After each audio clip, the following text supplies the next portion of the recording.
I've spent a lot of time thinking about this.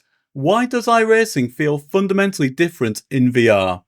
And I don't mean graphics, I don't mean resolution, and I don't mean field of view. I mean the way the car rotates, the way braking feels, the way you judge space around other drivers. And today I'm going to show you something very specific. 5 minutes in VR and 5 minutes on the Samsung Odyssey G9 49-inch Ultrawide. Same car, same track, same session. And I'm going to talk through exactly what changes and more importantly why it changes, because once you understand what your brain is doing differently in VR, you can't unsee it. Let's start inside the headset.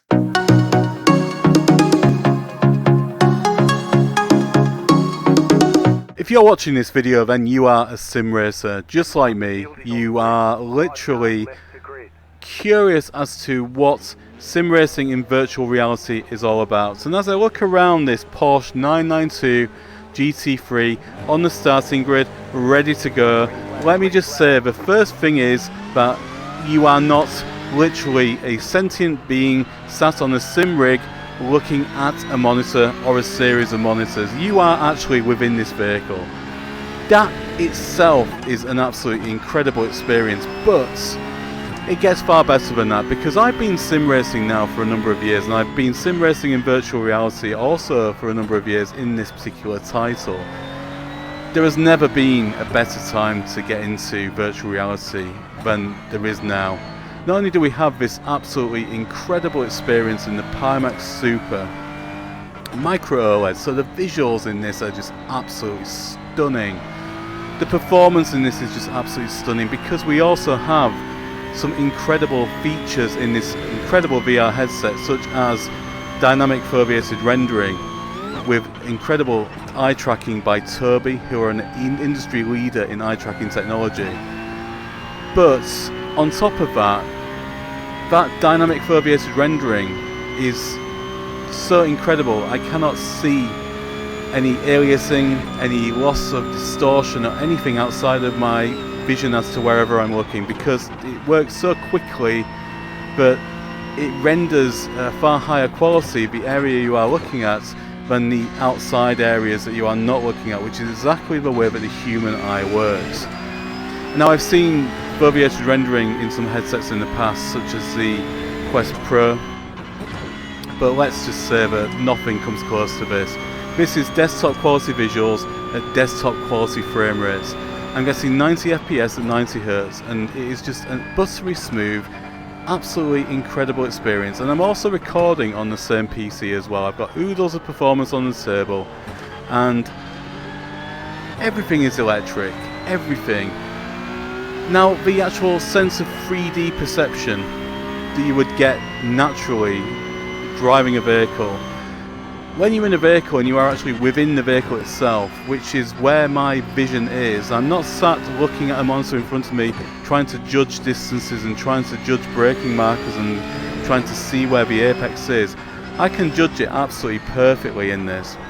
I'm going to let you into a bit of a secret. I actually have played iRacing and other sim racing titles in the past on the Samsung Odyssey G9 49-inch Ultrawide monitor, which replaced previous monitors prior to that. And I was quite happy at some points using that. I can't go back to it now, guys. I feel like I'm wearing the best kept secret in sim racing at the moment. This headset is just absolutely unbelievable.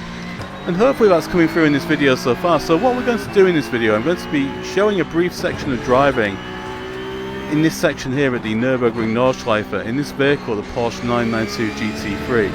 And I'm also then going to be going back to that Samsung 49-inch Odyssey Ultrawide monitor, and I'm going to be seeing how it compares. And I can tell you, before I even do it, nothing compares to this. You know, this is just absolutely unbelievable. This headset feels like I am wearing a helmet. It feels like I am within this vehicle. I'm getting all the feedback through the Moser setup here. I'm getting feedback through the Next Level Racing HF8 haptic seat vibrating under me as well. And this is just pure escapism. But I think that this gives you also a competitive advantage. Now, virtual reality in the past has always been, for me, something that's not been incredibly reliable. In the Pimax Super, the tracking is absolutely incredible. It is absolutely spot on, and I have the confidence now to actually use this in an online race in iRacing. Something that I've never been able to say before in any virtual reality headset that I've ever experienced. I'm going to dive in now to the Samsung Odyssey Ultrawide, and let's see how things compare in that scenario. Before we switch over to the ultrawide monitor, a quick word about the headset that I've been using. This is a Pimax Super, and honestly, clarity plays a big role in making VR usable for competitive racing. High pixel density means I can read braking boards clearly, see apex details sharply, and judge distance accurately, without the softness that older VR headsets had. Now that's important because if VR isn't clear, it becomes a novelty, and if it's sharp, it becomes a usable tool. Pimax are also offering an incredible deal where if you refer a friend, you'll both also be eligible for a free Lighthouse Faceplate. If you're interested, I'll leave links below along with my discount code NLSimGaming, or scan the QR code on screen, but as always, use whatever works best for your setup. So this time we are back in the same car, same track, but we have the Samsung Odyssey G9 49-inch ultrawide, and you can see in the bottom right hand corner I've got it there on a separate camera, so you can see what I'm seeing, because I can't get the full ultrawide on the screen capture because it would be like a letterbox style format if that was the case. So on the starting grid, it's the first time I've had to go on the flat screen in some time, so let's see how we get on.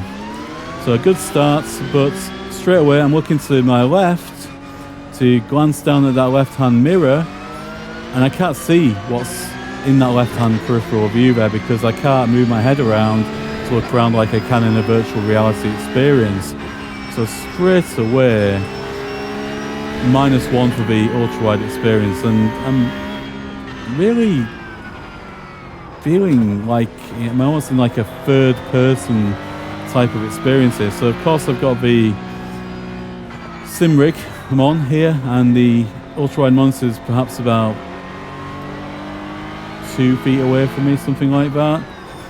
But I feel like a fish out of water with this already. Having used the Pimax Super now for around a year, this is a very strange experience. I did actually feature the ultrawide in a video about the Pimax ultrawide actual optical engine. I don't know how many months ago that was. So actually, that was the last time I actually played sim racing briefly on the monitor.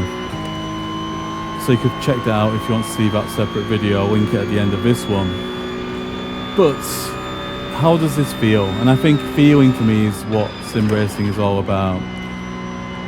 I feel like this is a bit soulless compared to the VR experience, because when you're in VR, your brain is wired differently. The actual depth of field feels more realistic, like being in a real vehicle. In this, I'm struggling to really judge the perceptive depth. So that would obviously come back to me having played it for a bit longer, I'm sure, but at the moment I'm really holding back, whereas I would really be going hell for leather at this moment in time. So you can already see that in this particular example, compared to the VR section just filmed previously, I'm really having to hold back and almost use these two vehicles in front as a bit of a yardstick to judge things at the moment, because I'm really struggling to get my brain wired back into this. But I could have used the Tobii Eye Tracker 5 so I could move my head around and obviously look around in the vehicle, but of course if we're looking at a comparative experience, this is how it would be in a multi-monitor or a ultra-wide monitor experience, which is what we have here. I'm not saying it's unenjoyable, and I think iRacing is a fantastic sim racer, I do, but I am struggling to feel the soul in this, and that's the only way I can really describe it. When you have a virtual reality headset on of the quality of the Pimax Super, and you are getting a desktop quality experience within the vehicle, there is no better experience than that, I can assure you. And it's so good that it's taken me completely away from this and into that whole level of sim racing now. And it exudes confidence as well, whereas this, I'm not feeling the same level of confidence. Graphically, of course, it's excellent. You know, I'm getting 120 FPS looking at the top left-hand corner of the screen here, recording on the same PC as well. We're not having to rely on the same tricks that the VR headset is with the dynamic foveated rendering, but it's just missing that extra next level of realism that virtual reality gives you.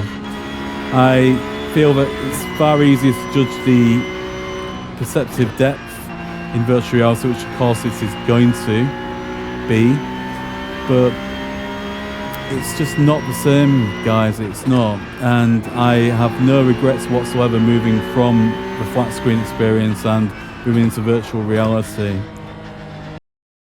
So what actually changed? It wasn't the graphics. On the ultrawide, the image is arguably cleaner in some ways. It's bright, it's sharp, it's stable. But what changed was how my brain actually processed the car. In terms of depth, in VR, I'm not estimating braking distance from a flat image, I'm perceiving it in space, and that reduces hesitation. For rotation, in virtual reality, I feel your rotation earlier, but when the race steps out, my brain detects angular movement in VR, not just pixels sliding across the screen in front of me, and that makes counter-steering more instinctive. As far as spatial awareness goes, in traffic, VR gives you a sense of physical presence. You're not looking at cars, you're sharing a space actually with them. And the cognitive load, on a monitor, your brain is constantly translating 2D into 3D. In virtual reality, that translation step disappears. And when that disappears, you're freeing up that mental bandwidth, which gives you an advantage. Is VR automatically faster? Well, not necessarily, but is it fundamentally different? Yes, absolutely. And once you understand why, you realize it's not about immersion. It's about spatial processing. And that's the real reason why iRacing feels different in VR. Thanks as always for watching, and here are some other related videos you may find of interest. And if this video has proved helpful, then please leave a like and subscribe, it really helps the channel. And let me know your thoughts on VR versus flat screen in the comments below. Until next time, take care, and I'll see you in the next video.